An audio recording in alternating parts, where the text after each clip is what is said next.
Hi everyone, welcome back to my channel. So I thought I'd make a quick video just to talk about some of the specifications of the Mark II RS, some of the optional extras that came from the factory. There's quite a bit of confusion actually with regards to the options that you're able to get with the Mark II RS. If you look on Auto Trade in the forums, there's some confusion around the Lux Packs. So I thought it'd be a good opportunity to try and clear that up. And also these cars are getting on a bit now, so I thought it'd be interesting to kind of see how some of the features on this car compare to more modern rivals, see how they kind of stack up today. So all RS Mark II models come with a minimum of air conditioning, heated front and rear windows, electric windows, a Sony stereo and keyless start but not entry. Xenon headlights with headlamp washers and LED taillights are also included on all models, as are factory window tints. There's also power fold mirrors across the range, but bear in mind these don't fold on locking, not without modification anyway.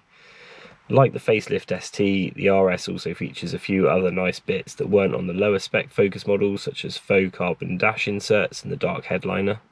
The RS was only offered with a few options from the factory. Essentially there were 3 paint options, not including the RS 500, so that was Frozen White, which was a no-cost option, Performance Blue like my car, which was £434.24 as of January 2010, and then Ultimate Green, which was just over £740.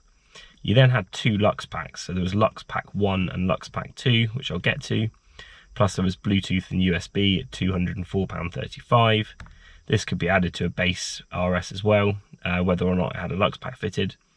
The Lux Packs did not include Bluetooth, this needed to be added separately. Lastly, there was the optional part leather Dynamica seat upgrade that I have fitted here. That cost £510.87 as an option. Again, the upgraded seats could be fitted to any car with no Lux Packs required. They are the same Recaro Sportster CS seats no matter if you have the Dynamica seats or not. It's just the fact that they're part leather on the upgraded ones rather than the colour-coded fabric. So what did the Lux Packs get you over the base car? Well, the first thing to note is there's no such thing as a car that has Lux 1 and Lux 2. You see that all the time in Auto Trader adverts, but the RS Mark II either had no Lux Packs or it had Lux Pack 1 or Lux Pack 2, not both. So Lux Pack 1 and Lux Pack 2 are actually almost the same, bar 1 or 2 key differences. Lux Pack 1 cost £1,532.61 in January 2010, and that added dual zone climate control, auto headlights, rain sensing wipers, auto dimming rear view mirror, parking sensors, a tyre deflation detection system and keyless entry. Lux Pack 2 had all of the above, but then featured a touchscreen DVD sat-nav plus reverse camera instead of the Sony DAB unit. Now, what a lot of people don't realise is that the touchscreen nav does not include DAB radio, it's only FM. So that's a feature that you actually lose if your car has Lux 2. In this day and age, it might even be better to have a Lux 1 car and remove the Sony DAB for a more modern double DIN unit with Apple CarPlay or Android Auto.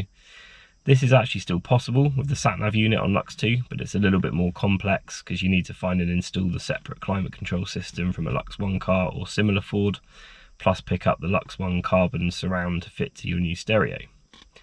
So the Lux 2 cars also feature the larger trip computer display inside the instrument cluster, and while it does look a bit nicer, it doesn't really add that much to the car, and the increased real estate just shows you directions when you're using the sat-nav, and that's it. So how does the Lux 2 sat-nav hold up in 2022? Well, it's okay, but it's not great. It's certainly no Google Maps, and it feels, much closer in functionality to an old TomTom unit, really. Funnily enough, the mapping data does actually come from TomTom, and although it updates via old school DVD, you can still buy 2021 maps for the car, which is nice. The DVD is located behind this panel here, and one of the other really good Focus RS related channels, Car Focused, actually made a video showing you how to change the DVD, which is really helpful. I'll leave a link in the description for that one. So the sat-nav still gets you around okay when you need it, but it's definitely lacking compared to the modern equivalents of things like traffic, and just the general search functionality is slow and basic compared to using Google. Like I said though, at least you can get it up to date so you're not driving over fields or whatever.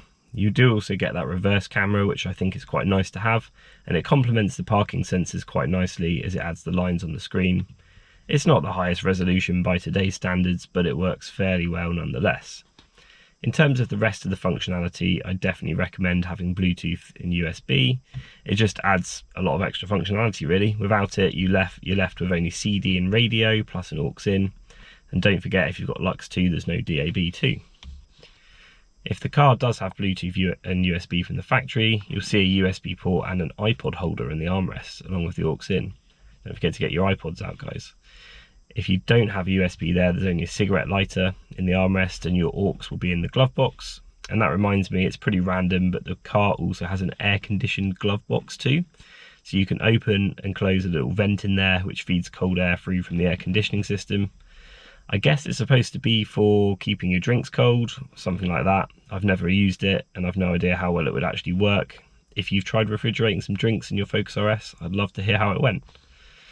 Interestingly, my car didn't have factory fitted Bluetooth and USB, which I didn't realise until after I bought it, wrongly assuming that all Lux 2 cars had it. No idea why the original owner ticked every other option box apart from that one, which was only about £200, but whatever. Maybe he was still rocking an old Nokia and didn't have Bluetooth or something. Anyway, fortunately it's quite an easy retrofit, as my RS is Lux 2. It already had the microphone and voice control stalk for the sat-nav. So I just picked up a second-hand Bluetooth module off eBay for less than 50 quid and a couple of cables.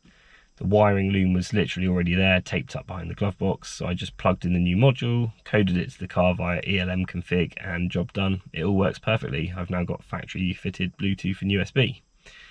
I have been slightly lazy though, and I left the USB connection in the glove box rather than routing it to the armrest. However, as I mainly wanted it for Bluetooth, I really can't be bothered for now.